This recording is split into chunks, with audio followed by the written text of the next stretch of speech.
I think I have asked this also in my post in the social media.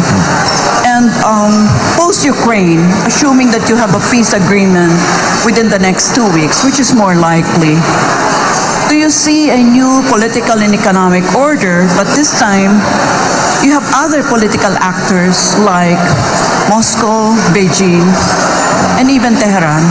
Yes. What's your take on that?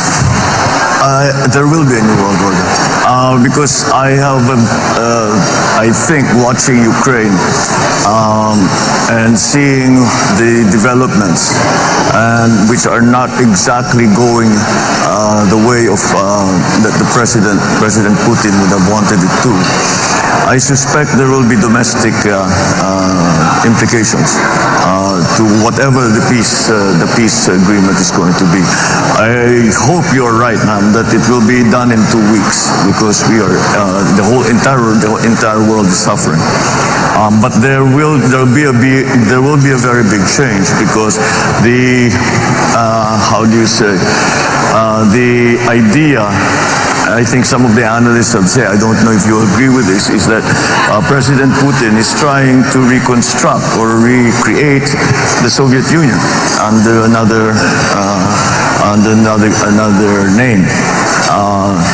So perhaps this was his move. Should he weaken as a political figure in his own country, in Russia, then certainly the policy, that policy of trying to gain territory through whatever means, as he says, because to provide for him a buffer to NATO, whatever the reason might truly be.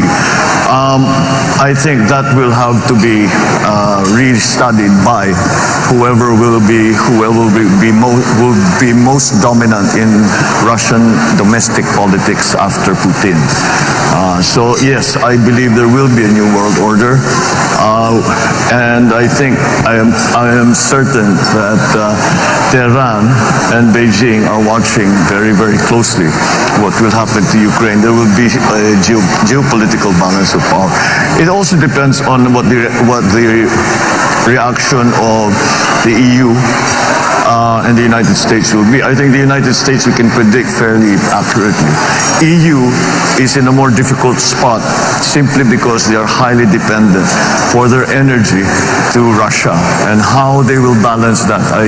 I know that the President Biden has just signed with the EU a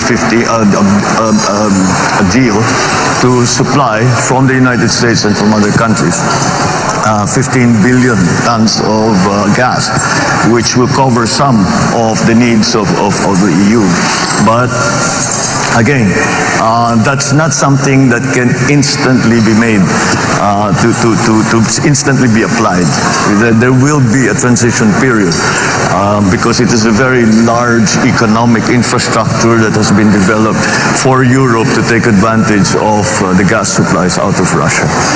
These are all terribly large forces, and inevitably it will change them. Yeah, but it seems like you have a more dire scenario, future scenario in mind. But what I have used really is from a content analytical perspective, using events data analysis, meaning I'm paying attention to the verbs being used by the negotiators.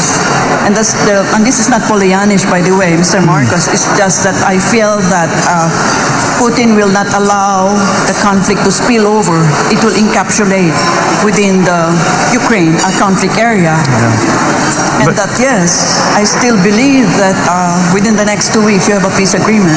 I sincerely hope so, because misunderstandings, mistakes can occur.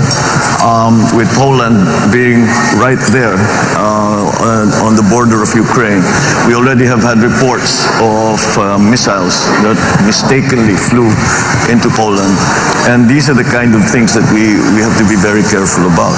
I think maybe that is one thing that they can agree upon, Russia and the West, as we have referred to it often. Mr. Marcos, earlier, I don't know if you were around already when I asked questions about the projected state visit of Vladimir Putin here in the Philippines. because the Duterte administration has only so many more breaths to take before the end of their regime, of their tenure. When you become president, will he honor that invitation that Duterte had given to him to do a state visit? Not just a visit, a state visit. Well, certainly. Why not? We have diplomatic relations with Moscow. We should continue to honor that agreement that we have with Russia, and we must continue to again cultivate relationships that are beneficial to the country. And it's not, as long as we make our position very clear that self-determination is an important principle as far as the Philippines is concerned, and in that context, then we can still speak on many other subjects with Russia. Yeah, so that means you are not telegraphing something to the United States of America by welcoming Vladimir Putin in a state visit.